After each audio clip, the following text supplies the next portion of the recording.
दुनिया भर में लाखों लोग दिल के दौरे, फालज और शरीयानों की बंदिश का शिकार होते हैं।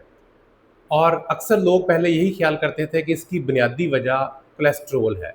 लेकिन अब जो रिसर्च हुई है, जो कि पब्लिश हुई है 2 बैनुल-अक़वामी जरीदों में, जिनके नाम एनुअल रिव्यू ऑफ बायोकेमिस्ट्री 2025 और annual review of biomedical engineering है। इसमें एक रिसर्च पब्लिश हुई है। उसके इस रिसर्च के मुताबिक इसकी जो बुनियादी वजह है वो कोलेस्ट्रोल नहीं है, बल्कि 2 और मेन फैक्टर हैं। उसमें से नंबर 1 एंडोथेलियम है और नंबर 2 पे जो है वो ग्लाइकोकैलिक्स है। अब ये एंडोथेलियम क्या है?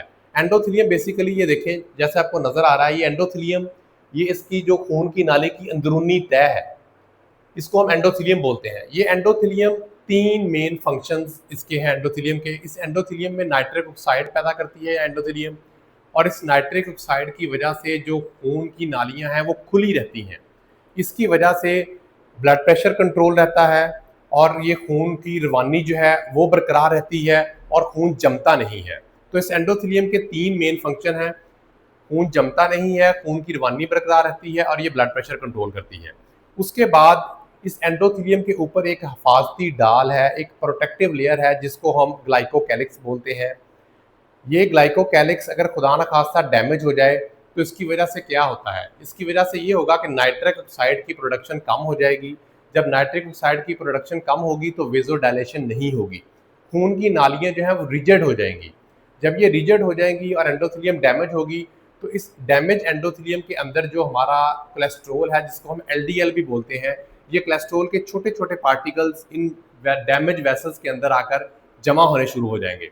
फिर उसके बाद क्या होगा कि खून के जो सफ़ेद खुलिये हैं वो उनको फ़ॉरेन बॉडी समझ के अटैक करेंगे और वहाँ पे इन्फ्लेमेशन का प्रोसेस स्टार्ट हो जाएगा। और इस इन्फ्लेमेशन के साथ उस वेसल के अंदर एक प्लैक यानी कि एक लोथड़ा बन जाएगा। अब ये लोथड़ा जो है ये खून के बहाव में रुकावट करेगा और इस खून के बहाव की रुकावट की वजह से आपके शरीयानों में ब्लॉकेज होगी और इस ब्लॉकेज की वजह से हार्ट अटैक और फालिज का मसला हो सकता है। ये मैं आपको इधर इसमें दिखाता हूँ कि इसमें ब्लॉकेज किस लेवल पे होती है।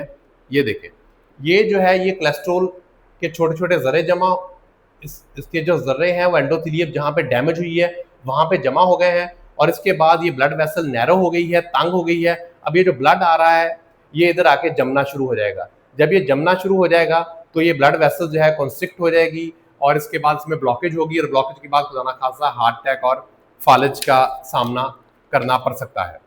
अब मैं आपको